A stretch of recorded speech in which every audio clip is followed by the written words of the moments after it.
Hello, dear friends. The past few weeks, we've been preparing for the cold months ahead with strategies to support a strong immune system. First, we covered how nature's aromatics and her essential oils can be great allies to keep us balanced and defend against infectious agents. Next, we started to look at the often overlooked aspect for enhancing resiliency. This is through protecting ourselves from the ubiquitous chemicals and pollutants that are found in the environment. These harmful substances have been linked to various diseases and often create unrecognized havoc in the body. They are a very stealth contributor to poor health, and many doctors and patients are not considering them. Often, they block the vitality and healing responses one desires, even with proper treatment.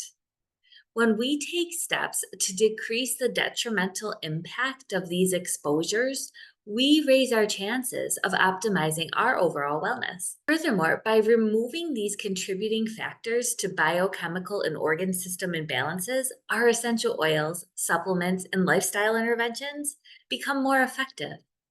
In our last clinical tip, we began reviewing my resource for non toxic living to clean up and green up our lives. We started with a background on our toxic environment. Then we discussed how to nourish our bodies with clean and nutrient dense foods to decrease our total chemical burden. In part two, which is this part, we're going to review 9 tips for cleaning and beautifying yourself and your house with safe substances. We're going to discuss tips to avoid unnecessary exposures in the home and how to purchase safer personal care and consumer products and cleaning agents. In the final section of the series, I'm going to summarize how it's important to purify our water, different types of filters, and my personal favorite water purifiers. I'm aware that swapping out our products for healthier choices can get overwhelming. So, as we go through the next steps, I just want you to take a step back and remember it's just an overview. You can always bookmark this post as you make your way through the list and take one thing at a time.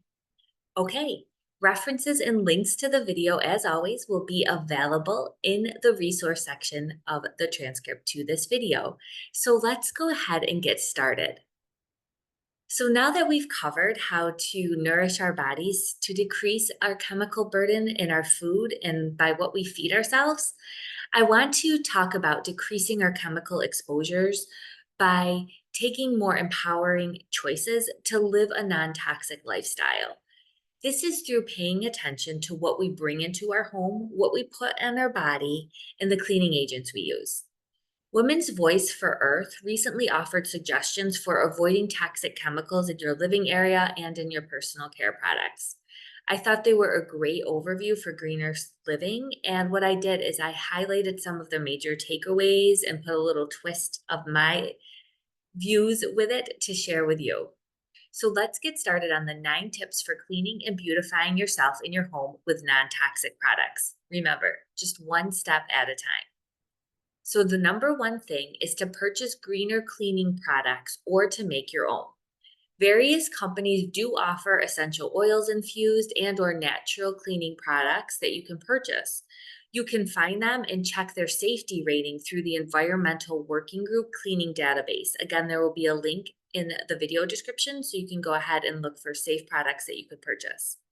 If you are someone that DIYs or does it yourself, you may opt to make your own non toxic cleaning products using essential oils and safe ingredients. There are plenty of recipes online on how to DIY with essential oils for cleaning.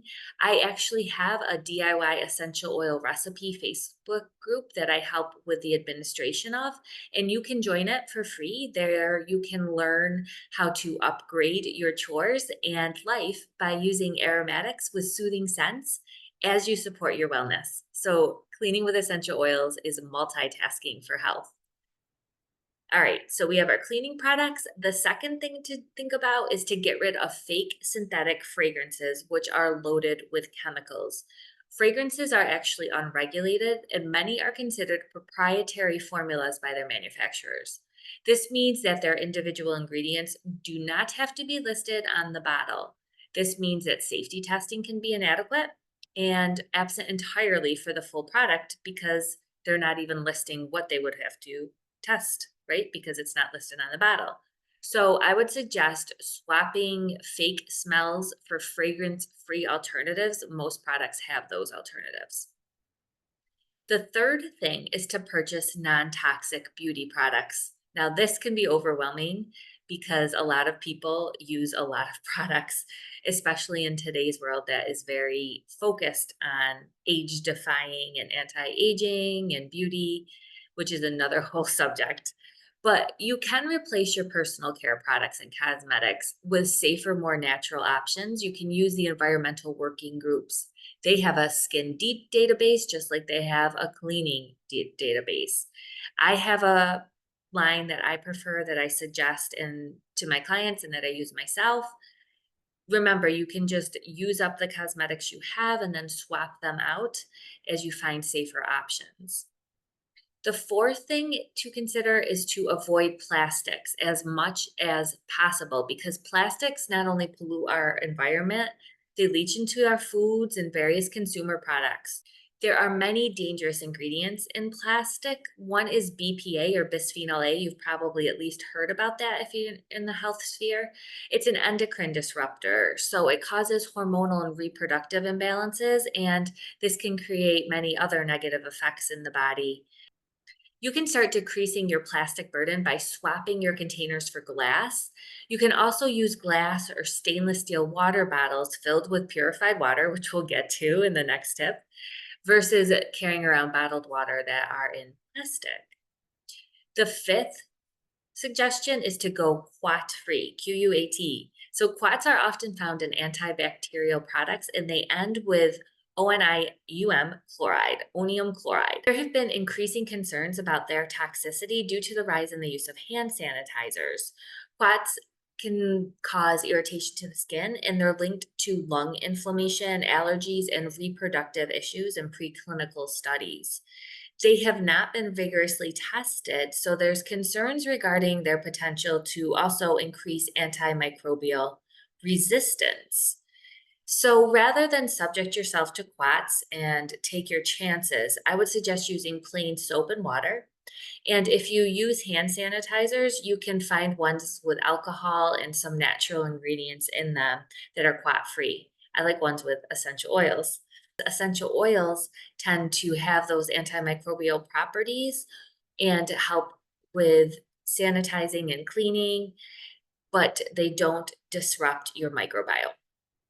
The sixth suggestion is to keep chemicals out of the house. You can do this in a number of different ways. The first way is to avoid carrying in pesticides and pathogens from the outdoors by taking off your shoes. So, our little pets and our little ones are increasingly vulnerable to chemicals and toxins due to their tiny bodies in developmental stages. They are also more often to be on the floor. So, they're more susceptible to what we bring in on the bottom of our shoes, and we can track in these pesticides from the outside. If you really want an eye opening experience of what we bring in on our shoes, you can click on the link in the video description. It's pretty gross. You'll also going to want to do the next two things, which is to dust and clean regularly because dust contains pollutants and mold, and we don't want that sitting around for a long period of time and inhaling it in. If you have allergies, you could consider a HEPA filter vacuum, which would bring the allergens down in the vicinity. The seventh thing is to avoid nonstick cookware and products that contain PFAS. Now, per and fluorofluoroalkyl substances, PFAS, are a group of man-made chemicals that include PFOA, PFOS, Gen-X, and others that make cookware easy to clean. They're those non-stick coatings. But that comes with health risks because they've been associated with developmental, reproductive, liver, immune, and kidney harms, these chemicals. So you want to choose safer cookware when possible. Some examples are ceramic, glass, cast iron, or stainless steel. There was a great review article by Deanna Minnick, and she talked about a few ways to make your kitchen as clean and safe as possible within your budget and other hurdles that you might face. So one of the suggestions is to look for cookware that does not have a note with a California Prop 65 warning, because this is a pretty rigorous law that requires posting a notice if any item or any chemicals or toxins are known to cause cancer, reproductive harm, or birth defects. It's not perfect, and sometimes things that aren't cancerous do end up getting a California Prop 65 label. That's another subject again. But in general, if you're looking for consumer products or things that you want to cook with, that's a really good option because if it has a California Prop 65 warning, it probably does have heavy metals and chemicals in it. You want to use non-abrasive sponges on any metal or nonstick cookware if you're still using them because you don't want to release more chemicals in the flakes. You can line bakeware with unbleached parchment paper. This would help you in avoiding using aluminum foil because aluminum foil bleaches aluminum. We don't want that in our food and in our bodies. If your budget doesn't allow you, say, to replace your cookware and everything all at once, especially since they do come with a hefty price tag, you could start with the pot or the pan that you use the most often. Again, we want to do this in baby steps, keep it manageable. The eighth step is to avoid air fresheners with fragrances. I already talked about fragrances. So if you want your air to be freshened, you can get an air purifier or a diffuser with essential oils, which is, again, I use both actually. You can use both. The air filter is at one end of the room and the diffuser is at the other end of the room. And then finally, the ninth step is to stay informed and to be active because toxins not only impact our own cellular and systematic health, but they also affect our healthcare system, our planet, our economics, and our culture. It is a reality, unfortunately, that socioeconomics and accessibility are issues to making these choices that I just discussed. So, this is why we need to continue to advocate with our representatives for better regulations. And those who do have the means can vote with their dollars to companies that care for our planet and our well being. So, those are the 9 tips. I'll go through them again quickly. And then again, you can always bookmark this post or this video and go ahead and just go one step at a time. So the first thing is to purchase greener cleaning products or make your own. The second is to get rid of synthetic fragrances that are loaded with chemicals. The third is to purchase non-toxic beauty products. The fourth is to avoid plastics as much as possible. The fifth is to go quat-free, that's the antimicrobial agent in those hand sanitizers. 6 is to keep chemicals out of the house. We want to take off our shoes, we want to dust them, we want to clean regularly. You want to avoid nonstick cookware and products that contain PFAS. Think of things like ceramic, glass, cast iron, or stainless steel. Avoid air fresheners, opt for air purifiers and diffusers, and stay informed and be active. So, that was a lot. Again, one step at a time, but we are, congratulations, only one tip away from the close of the series and the final steps for greener and cleaner living. So remember to divide and conquer. Every little action that you do today is actually making an investment in your wellness and preventing future health risks. Because again, these chemicals actually create a total body burden, and the less that we put into our bodies and the more that we avoid them, the less work our body has to do with dealing with them and getting them out. So, thank you for sticking with me. And I hope that you have a happier, rejuvenating life because of this information. Please do share it with everyone because I think this is vital. I don't think it's getting enough coverage of how important it is to avoid some of the toxins. There's a lot of coverage on detoxifying and cleansing, but actually taking the lifestyle shifts to actually make our lives where we don't have as many chemicals to detoxify might be a little bit harder to get to. And this is free information. I'd love for you to share it with everyone. If you do like this content, it would be really super helpful to share the links to the video or to my newsletter. There'll be links in the video description to anybody that you think can benefit. It will help reach more people and empower them with natural health information and safe and evidence-based essential oil education. My whole mission is to help people have better brain health and live healthier, happier lives and feel empowered. Now, if you subscribe yourself, you'll stay up to date on my latest clinical tips, blogs, news, and podcasts. I also have a brain health program coming up that is truly transformational, and I can't wait to share that with you. And if you subscribe, you will be the first to know. So with that being said, remember to check out all the free resources that I have. And I thank you for listening, and I hope that you take really good, gentle care of yourself.